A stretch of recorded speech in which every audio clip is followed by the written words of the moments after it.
In a world overflowing with noise, shallow takes, and information that evaporates the moment you hear it, Selenius Media exists for one purpose: to give you depth. Whether the subject is philosophy, psychology, history, science, artificial intelligence, literature, or the shape of the future, every series we publish is built on one idea: that thinking clearly is a form of survival. Our catalog spans dozens of long-form, story-driven shows.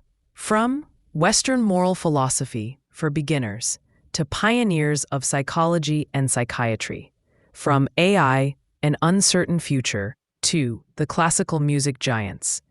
Each series is crafted to give you more than facts. It gives you the context, the conflict, and the human meaning behind the ideas that shaped our world. If you enjoy this program, explore the rest of our library. Every show is designed to stand alone, but together they form a larger project, a guided tour of the forces, intellectual, emotional, political, technological, that built the world we live in and the world we're about to enter. Visit the Selenius Media channel to discover new series, follow your favorites, and support the work that allows us to create long-form, high-fidelity educational storytelling. And please leave comments if you enjoy our shows. Now, let's begin. A young man sits in a garden in North Africa in the late 4th century of our era, sobbing. He is not poor, not powerless, not stupid. He has a respectable job teaching rhetoric in Milan. He has friends. He has read widely in philosophy. By the standards of his time, he is a success. And yet, he cannot stop crying because he feels divided against himself. He wants one kind of life and lives another. He knows, or thinks he knows, what is good, but he keeps choosing something else.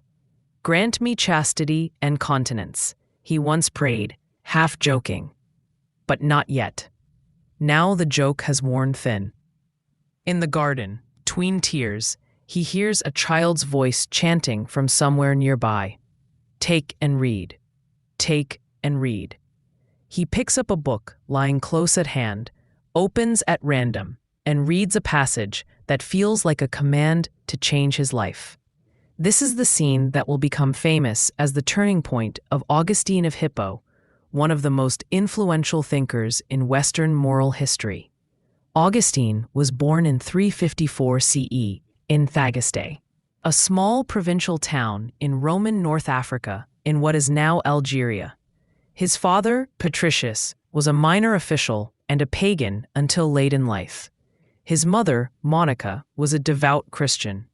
The household was mixed, Latin-speaking, proud of Roman identity, but also deeply shaped by local African culture and the still young Christian movement.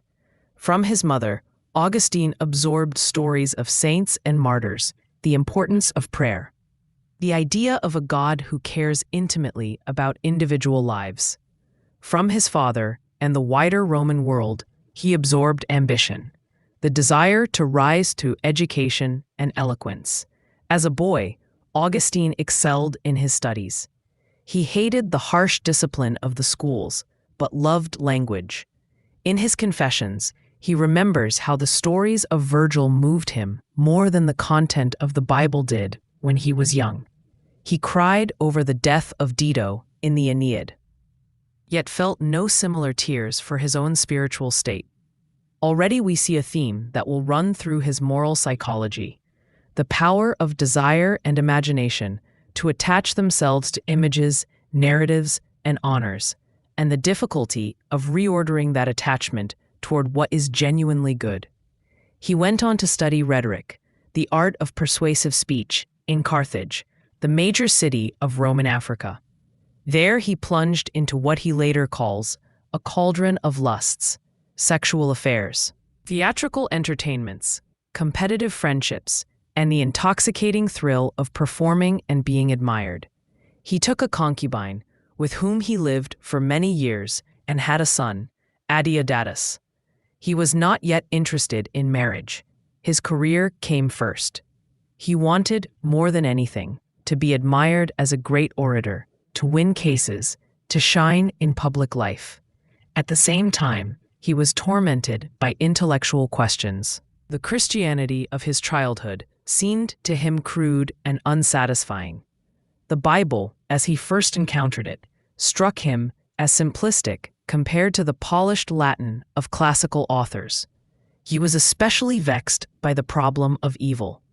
If God is all-powerful and good, why is there so much suffering, injustice, and sin?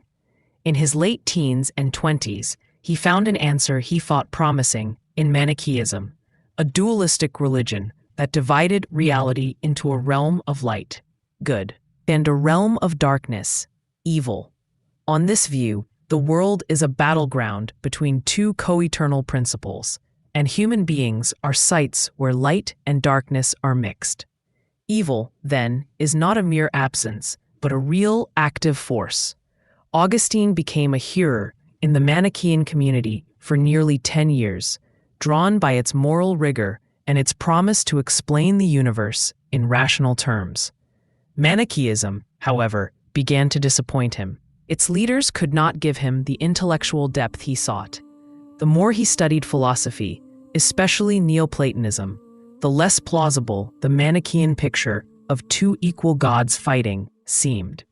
Gradually, he began to turn away from it. He moved from Carthage to Rome and then to Milan, where he secured a prestigious post as a rhetorician. There he met Bishop Ambrose, a powerful preacher and politician. Ambrose's sermons were the first time Augustine heard Christianity presented with literary finesse and intellectual sophistication.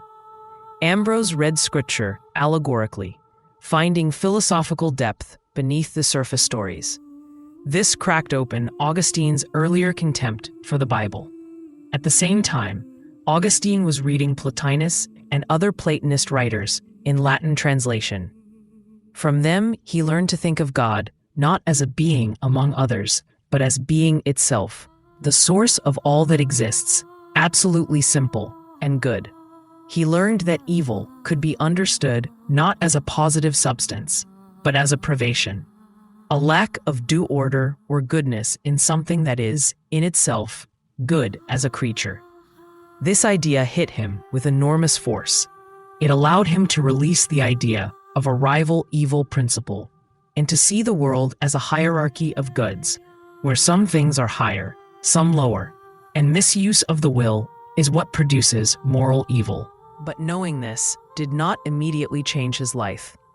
He famously describes himself as torn in two wills. He was convinced by the Christian Platonist picture intellectually, but his habits of desire were still shaped by ambition, sensuality, and social pressure. He considered marriage, but was told he needed to send away his longtime partner and wait for a more advantageous match. This tore him deeply. He loved her, but he obeyed the social and familial logic that placed career and status above everything. She returned to Africa. He was left behind, his son with him, his heart wounded. He took another mistress rather than remain celibate. I was in love with loving, he later said. In this period, Augustine's moral life becomes an extraordinary case study in weakness of will, or akrasia, a topic ancient philosophers had long discussed in more abstract terms. How is it possible to recognize the better and yet do the worse? Plato and Aristotle had offered various analyses, but Augustine gives the phenomenon a new emotional and introspective depth. He describes sitting in that garden in Milan, unable to move, feeling like two selves, one whispering, "Later, later," and another crying out for release. His problem was not ignorance, but bondage. He knew what he should do, but felt he could not do it. The turning point in the garden, the take and read episode, is significant less as a magical moment than as a crystallization of a long process. The passage he read, from Paul's letter to the Romans, urged him to abandon revelry and drunkenness, debauchery and licentiousness, quarrels and jealousy, and to put on the Lord Jesus Christ. He felt, he says, as if a light of certainty flooded his heart, and his resistance broke. He decided to be baptized, to give up his rhetorical career, and to live a life oriented explicitly toward God. He returned to Africa, eventually became a priest and then Bishop of Hippo, and spent the rest of his life preaching, writing, and struggling against various heresies. For Western moral philosophy, Augustine matters not just because he became a saint in the Christian tradition, but because of the way he integrated Roman, Platonic, and biblical elements into a new moral psychology. His most famous line, from the opening of the Confessions, captures the core of his vision. "You have made us for yourself, and our heart is restless until it rests in you." Human beings, on this view, are not just rational animals or political animals. We are desiring animals whose deepest orientation is toward God as our ultimate good. Our restlessness, our endless seeking of satisfaction in sex, money, power, knowledge, art, is not random. It is the mark of a nature oriented beyond any finite thing. The problem is not that we desire, but that our loves are misdirected. This is where Augustine's notion of ordered love becomes central. Morality, for him, is not primarily about following rules. It is about having the right order of loves. To love rightly is to love things according to their true worth, to love God above all, to love other people in God, to love oneself as a creature of God, and to love created goods, food, art, beauty, institutions, without clinging to them as ultimate. Sin in this framework is disordered love, loving lower goods as if they were highest, or loving oneself more than the source of one's being. Take, for example, the love of praise. The desire to be recognized is in itself not evil. Augustine admits he still feels pleasure when people praise his sermons. But if that desire becomes his main driver, if he begins to preach not to speak truth or help others, but to win acclaim, then his love has become disordered. He has put a lower good, human approval, where a higher good, God and truth, should be. He sees the same pattern in greed, lust, and even in intellectual pride. The mind that delights more in its own cleverness than in the truth it discovers has turned inward in a twisted way. This diagnosis reshapes classic philosophical questions. Where a Stoic might focus on which impressions to assent to and which roles to inhabit virtuously, Augustine focuses on where the heart is actually attached. He does not deny the importance of reason. In fact, he elevates it as a gift from God, but he is acutely aware that the will can resist what reason shows, and that emotion and habit often override judgment. The battle for the good life is not just an argument. It is a slow re-education of love. Augustine also deepens the concept of will itself. Earlier philosophers had talked about choice and rational desire, but he gives the will a central, almost dramatic role. The will is the power by which we adhere to something, the interior yes or no, that aligns us with one path or another. It can be bent, divided, healed. He describes his younger self as having two wills, one old, one new, fighting inside him. This conflict is not between reason and feeling exactly, but between different configurations of love within the will. Conversion, in his account, is not merely coming to hold the right opinions. It is the reorientation of the will toward God. This leads to one of Augustine's most controversial doctrines, original sin. Reading Paul and reflecting on his own weakness, he concludes that the human will, after the first disobedience of Adam, is not simply neutral. It is wounded, turned inward on itself, prone to pride and concupiscence. We are born into a state where we cannot, by our own power, consistently will the good. Grace, God's gratuitous help, is necessary to heal and free the will. Without grace, we can perform some socially decent actions, but we cannot achieve the deep, rightly ordered love that constitutes true justice. For moral philosophy, this has both dark and hopeful sides. Dark, because it means we cannot simply educate our way out of moral failure.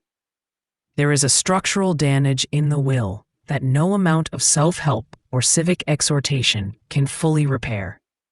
Hopeful, because Augustine insists that this damage does not annihilate our nature. We remain capable of response. Grace does not force us, it woos and strengthens. The will is healed not by being overridden, but by being drawn into a new love. From a secular point of view, you can translate some of this language into the recognition that human beings often find themselves unable to do what they sincerely approve. Addiction, compulsion, self-sabotage. Augustine's introspective honesty about these phenomena feels startlingly modern. He refuses the flattering picture of humans as rational agents who merely need good information. He knows, from his time in Carthage and Milan, that you can know all sorts of admirable things and still stay stuck. The question then becomes, what, if anything, can change desire at its root? Augustine's answer is explicit faith in Christ and participation in the sacramental life of the Church. But even if you bracket that theological content, his structure remains suggestive. Desire is transformed not by argument alone, but by some encounter that reconfigures what we find beautiful and worthy. For him, that encounter is with divine beauty experienced inwardly. In one of the most famous passages in the Confessions, he addresses God as beauty ever ancient, ever new, and laments that he loved created beauties while he was far from the unchanging source of beauty itself. Once he tasted that source, his other loves had to be reordered. This inwardness does not, for Augustine, exempt him from public responsibilities. As Bishop of Hippo, is deeply involved in pastoral care, church politics, and debates with rival groups, Manichaeans, Donatists, Pelagians. He writes sermons about everyday virtues, honesty in business, fidelity in marriage, care for the poor. He famously argues that the state has a limited and tragic role. It can maintain a kind of earthly peace by restraining worse evils, but it cannot create the true peace that comes only from rightly ordered love. His city of God contrasts the earthly city, formed by love of self to the point of contempt for God, with the heavenly city, formed by love of God to the point of contempt for self. These cities interpenetrate history. They are not identical to any political entity. This analysis will shape Christian attitudes toward politics for centuries. Skeptical of utopian projects, wary of making any regime into a sacred order, insistent that moral transformation begins in the heart.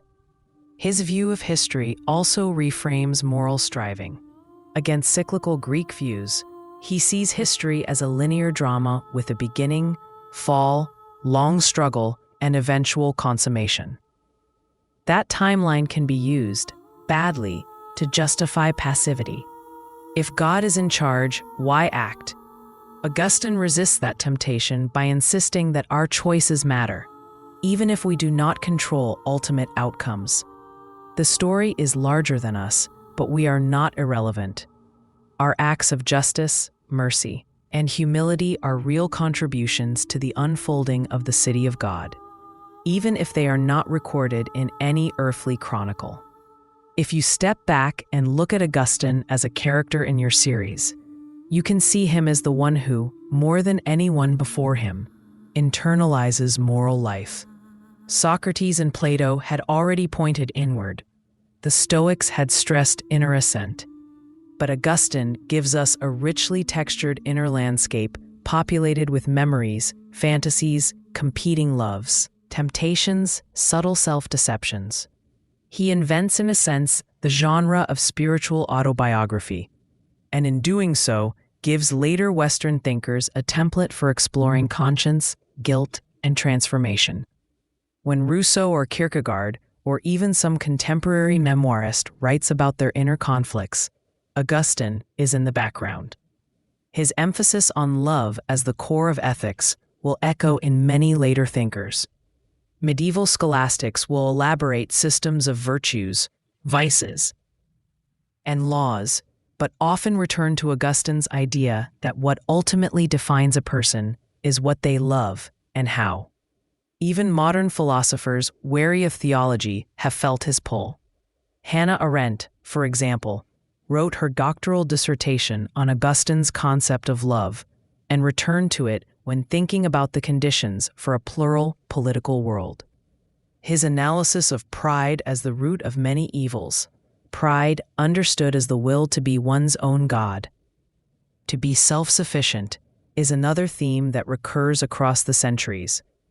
Of course, Augustine also passes on some more troubling legacies: a suspicion of sexual desire that can harden into hostility to the body, a pessimistic view of human nature that can be used to justify harsh discipline, an emphasis on divine grace that can shade into fatalism. For your listeners, part of the task will be to see both sides, the extraordinary honesty and depth of his self-examination, and the ways in which his conclusions reflect the tensions of his own time: late empire, doctrinal conflict, personal struggle. Imagine him near the end of his life, an old bishop in Hippo, as the Roman world in the West is collapsing. Vandals are besieging his city. He is sick, reading the penitential psalms pinned to his wall, praying, dictating letters. The grand imperial structures that had framed his youth are falling apart. Yet he does not think the moral world is ending. For him, the real drama of love and will continues wherever human hearts turn toward or away from God. His own heart, once in love with loving in the theaters of Carthage, now finds its rest in a reality he cannot see with bodily eyes.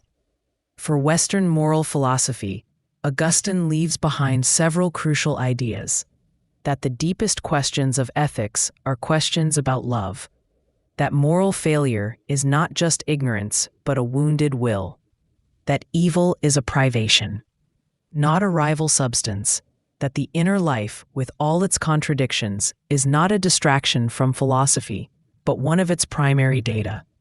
Whether one shares his faith or not, living in a culture shaped by his errors means living in a world where conscience, guilt, confession, and the drama of inner conflict are part of how we talk about right and wrong.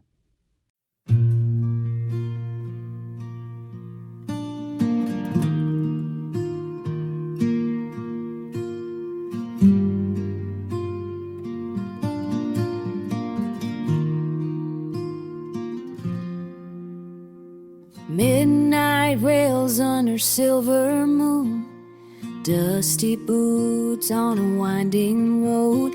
A shadow's the only friend I've known since she packed up and let me go.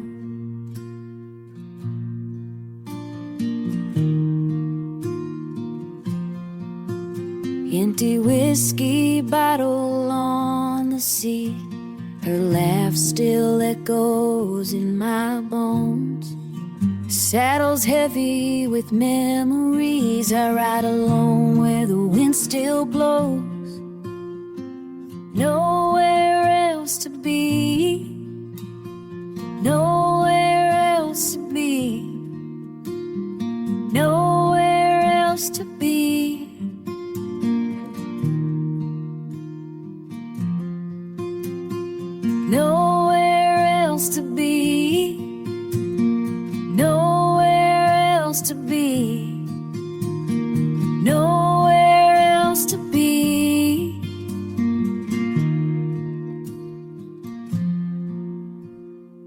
sunrise paints the horizon gold, but it don't warm a lonesome soul. Every town I pass feels half her size. Every trail's haunted by goodbye.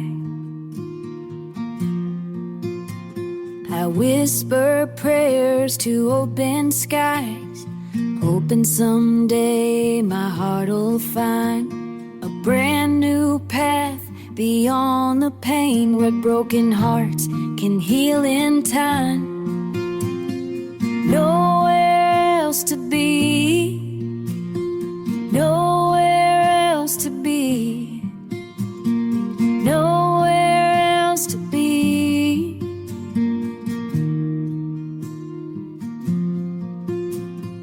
Nowhere else to be, nowhere else to be.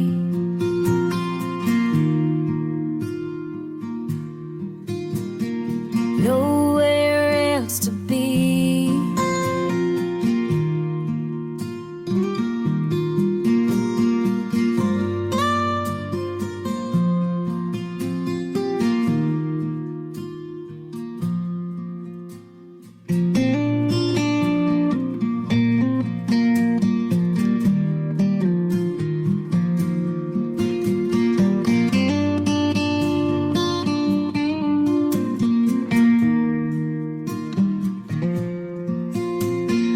Nowhere else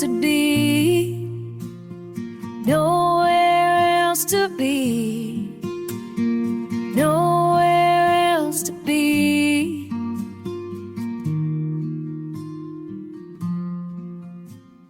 Nowhere else to be, nowhere else to be.